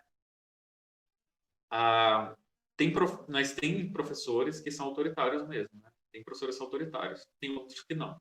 Mas assim, em casa, a criança derrubou um vaso de flor. Aí a mãe fica muito brava, grita com a criança, né? Tá sujeito aquela criança sentir que ela fez uma coisa muito maior do que o que realmente foi. Porque ela não quebrou de propósito. Mas se a reação da mãe foi tão grande, é como se ela tivesse destruído a própria mãe. Ela fez despertar na mãe um sentimento de ódio. Então isso está sujeito a ser muito impactante para a criança. Então, é algo que não vai no caminho da reparação, vai no caminho de fazer aquele sentimento de que o objeto é irreparável. Mas os pais, pai e mãe, são seres humanos, né? O analista também é ser humano. Então, se às vezes acontece de perder o controle, brigar ali, gritar, até mesmo nesse sentido de entender que mesmo aquela pessoa brigando e perdendo o controle às vezes, ainda assim o objeto bom foi preservado. O adulto também precisa fazer a reparação, né, Saulo? Quando nós, enquanto pais, vemos que exageramos, né, que não conseguimos conter ali uma raiva, é importante que, depois que passar, que a gente chame o filho e se apresente, né? Fazendo uma reparação. É bom que se faça isso, mas sem parecer que está perdendo autoridade também, né? Porque tem pai que vai e faz, aí quer compensar aquilo que fez, fazendo o oposto, né? Aí a criança sente assim, então o que eu fiz não foi errado, acaba sendo uma reparação maníaca, né? É verdade. Se eu falar assim, esse vaso aqui não é nada, não, pode deixar, desculpa. Aí a criança sente o quê? Que ela não precisa reparar, entende? Não tem importância, né? Ela tem que entender que o dano que ela faz é importante, mas que é reparável. Porque tem pais que fazem a defesa maníaca na hora. Eles estão sempre sendo maníacos ali com a criança. Ignora o dano, ignora que às vezes teve uma intenção ruim mesmo, Não se pode ignorar que a criança, a Melanie Klein, ela quebra a ideia de que a criança é um anjinho. A criança, assim como o Freud. A criança, ela tem desejos destrutivos também. Então, não Sim. pode ignorar isso, senão a gente vai estar caindo na defesa maníaca. Vão tudo Tá.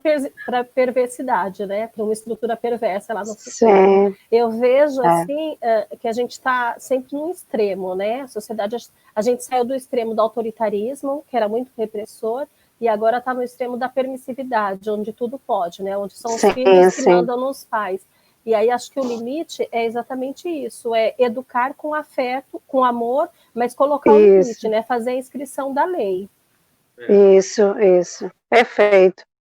Saulo, eu queria voltar um pouquinho na questão da educação, porque você falou que é muita responsabilidade para o professor ser também um educador e fazer parte dessa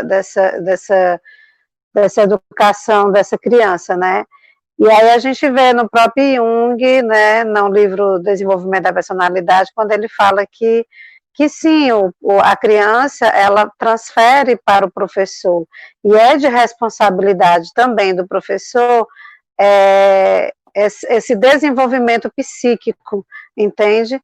Então, assim, eu não vejo como você, eu não tenho como dizer, a escola não educa. Claro, a base é a família, mas a escola educa sim, entende? Porque a gente tiver esse jargão, né? Ai, escola não educa, a criança tem que vir educado de casa, claro, mas eu acredito que a escola seja uma continuidade, tanto psíquica quanto didática, entende? A gente vai ler esse texto mais Tá. na frente, tá? Tá Que bom. o Jung fala de educação. Mas é assim, o que eu quero dizer é que a gente colocar na educação a esperança de um futuro melhor é algo que, até olhando pelo Jung, ele falava assim que não é algo que dá para se acreditar, porque a sociedade, na época das guerras, da Segunda Guerra Mundial, a base de toda a filosofia era alemã. A Alemanha, ela tinha chegado no que era considerado o ápice do desenvolvimento intelectual. E quando as pessoas falam hoje que a educação é a base de tudo, que vai salvar o mundo, elas estão achando que é a intelectualidade que vai salvar o mundo.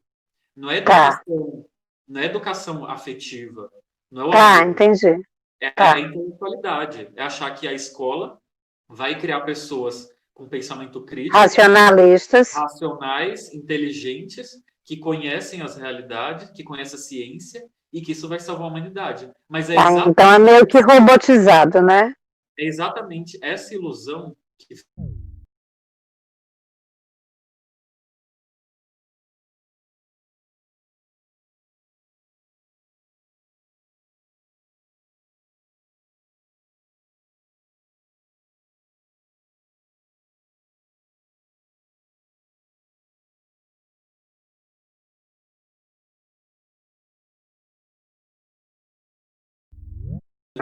de educação afetiva, de formar a personalidade.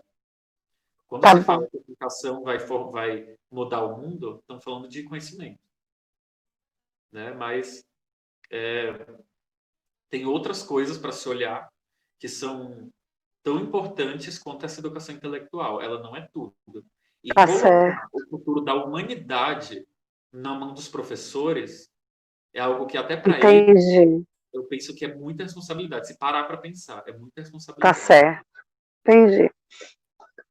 Eu acho que seria bom as pessoas conhecerem, né, esses assuntos que a gente fala de psicanálise, né, de psicologia infantil. Seria. Conhecerem. É um assunto assim de saúde pública até, se a gente pensar. Sim. Mas não é isso que vai salvar a humanidade, não é esse projeto que seria até uma forma ideológica, né? Se não ideologia, a gente usar a psicanálise, a psicologia analítica para modificar a sociedade. Isso seria uma ideologia. Sim. É verdade. Não é o que o Freud queria, não era o que a Melanie Klein queria, nem o que o Jung queria. Eles não tinham projeto. Perfeito.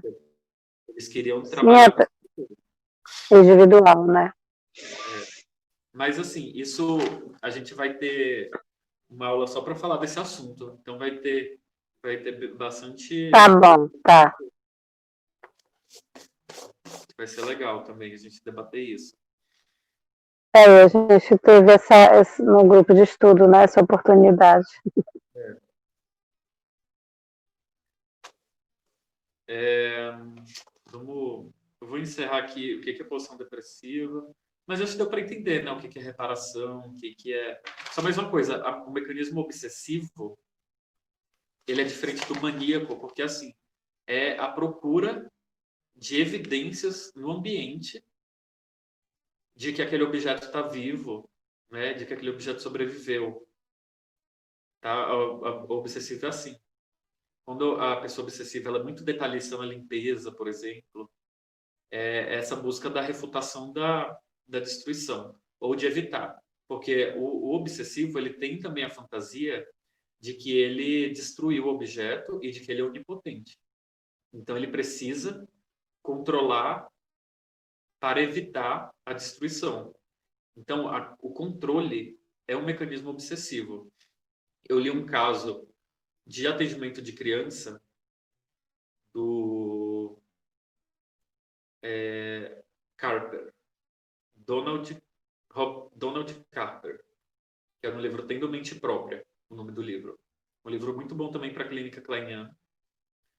Ele fala da criança, do menino que ele tinha a fantasia de que nas brincadeiras, de que o analista dele estava controlando a mente dele, como se fosse uma hipnose, né? Ele tinha muito essa brincadeira.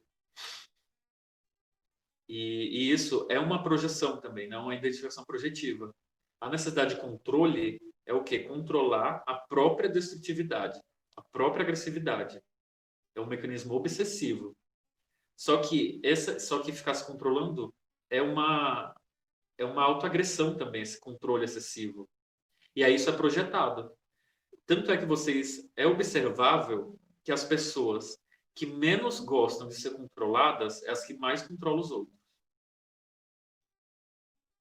Relacionamento abusivo, a pessoa que detesta, que fala assim, eu detesto ser controlada, ela é mais controladora. Isso é comum. Porque é também identificação projetiva. Na verdade, é uma tentativa de controlar os próprios impulsos destrutivos.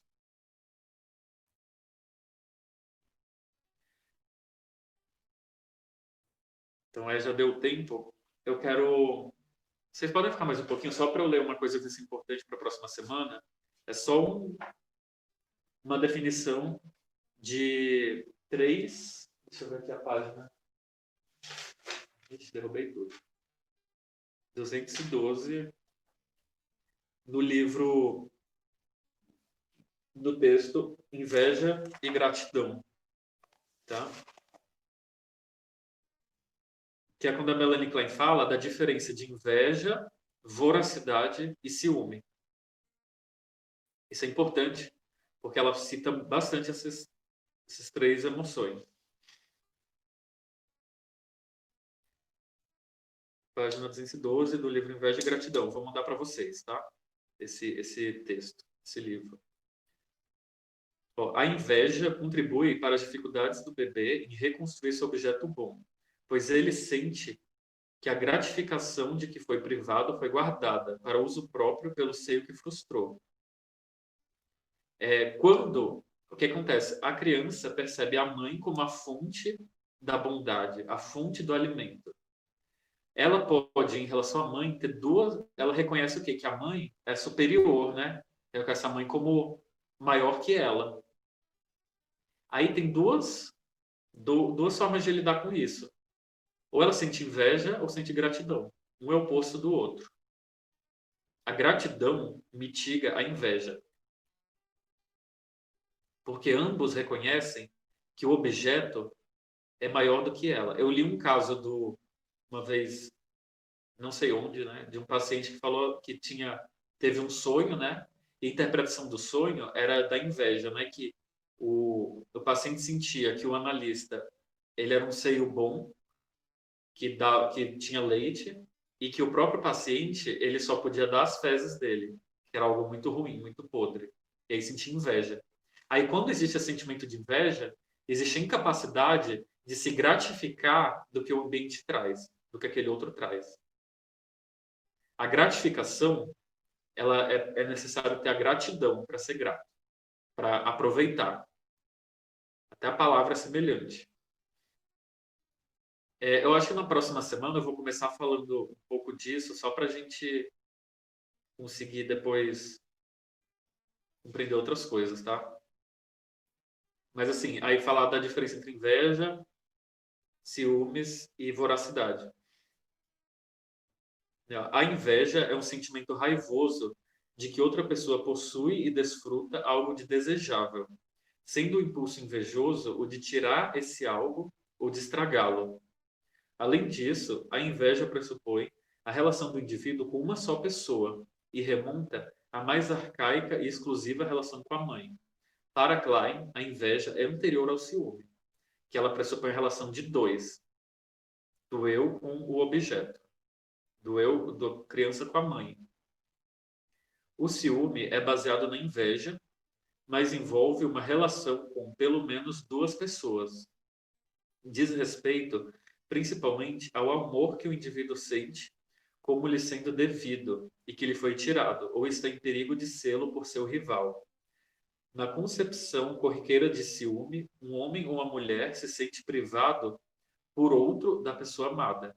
A Melanie Klein, ela fala que o édipo é arcaico, o édipo existe desde a posição depressiva, antes do que o Freud situou ali, que é quando a criança começa a se afastar, quando a criança começa a perceber que a mãe se afasta dela para ficar com um terceiro.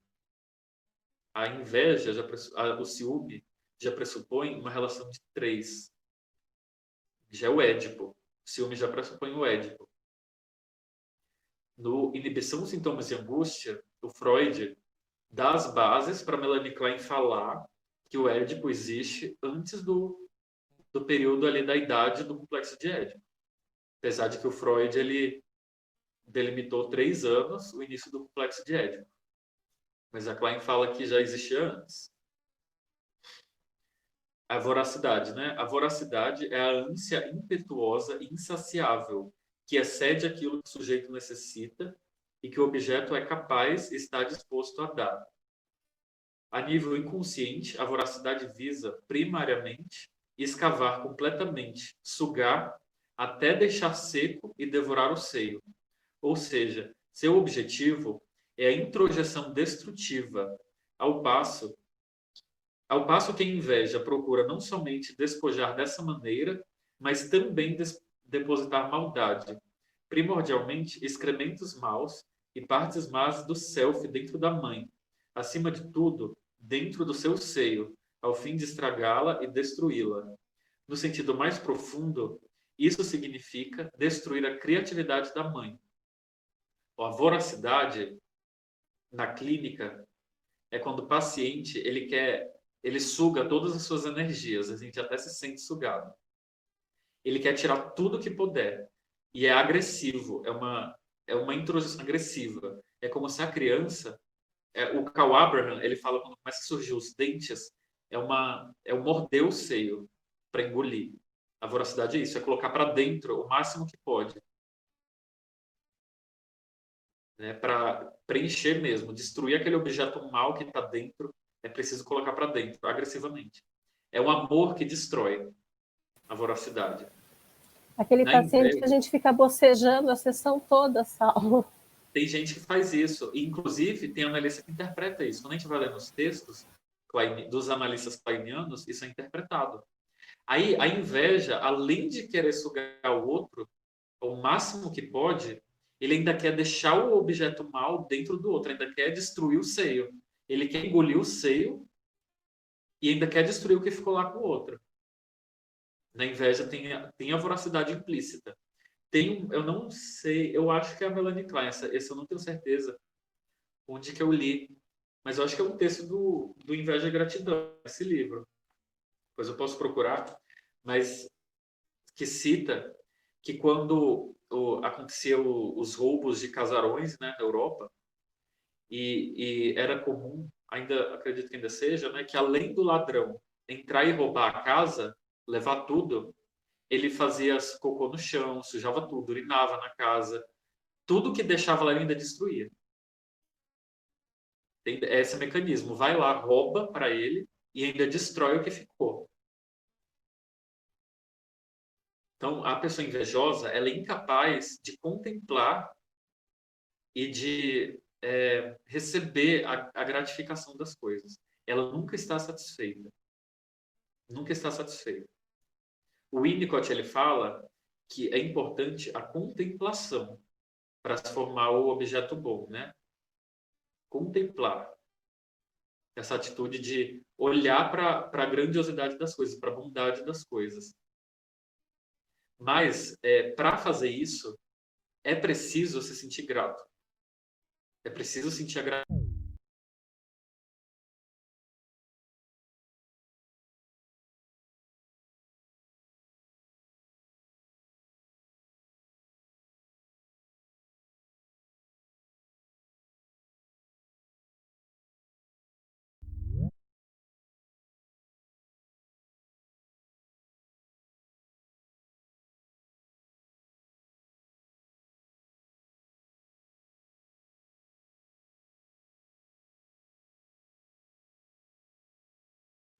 Caiu o Saulo, gente?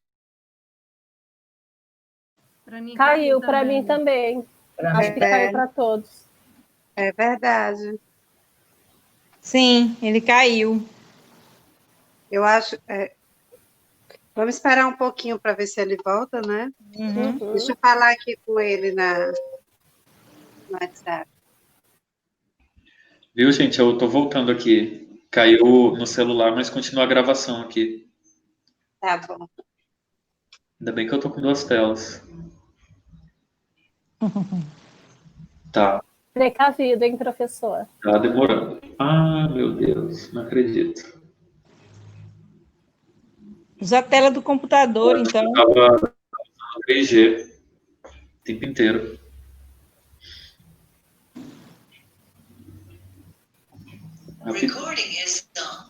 Ó, voltei, né? Acho que agora.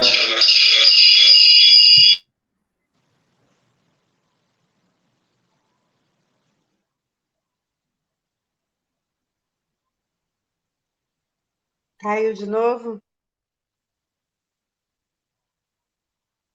Saulo?